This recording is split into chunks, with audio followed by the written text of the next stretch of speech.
Hi, I'm Jordan Kane with Hillcrest Financial Group, and today we wanted to talk to you about the Federal Reserve and their role in the overall economy. So the Federal Reserve was enacted in 1913 with a dual-purpose mandate to promote stable prices and full employment. They do this by implementing monetary policies such as setting the federal funds rate, establishing reserve requirements for banks, and then buying and selling securities in the open market. So when they set the federal funds rate, this is the rate at which banks lend to each other, and that impacts mortgages, consumer loans, and business loans, and so forth. They establish reserve requirements, and so what that is, they can increase reserve requirements, which means banks will have less money to lend out, or they can lower reserve requirements and make more money available for banks to lend out. And when they buy and sell securities in the open market, they either buy securities to put money into the banking system, or they're selling securities to take money out of the banking system and either make it easier or harder to have access to capital.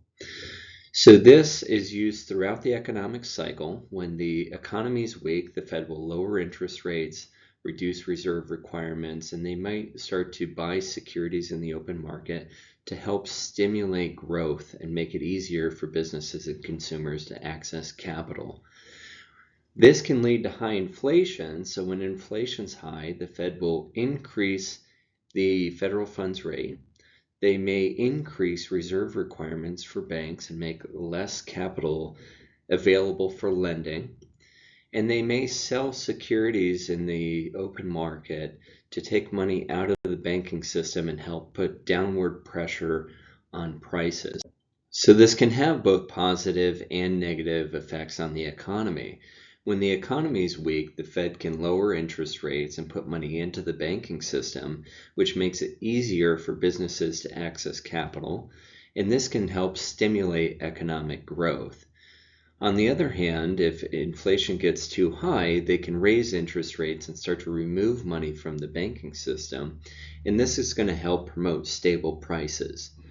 Now, the negative effects being that if they keep interest rates too high for too long, this makes it very restrictive for businesses to access capital, and this can lead to high unemployment or send us into a recession. The other side of that is if they keep interest rates too low and put too much money into the banking system, this can lead to high inflation and unstable prices. So as we can see, the Fed is constantly trying to navigate between their dual mandate of full employment and stable prices. So once again, I'm Jordan Kane, and that's how it works.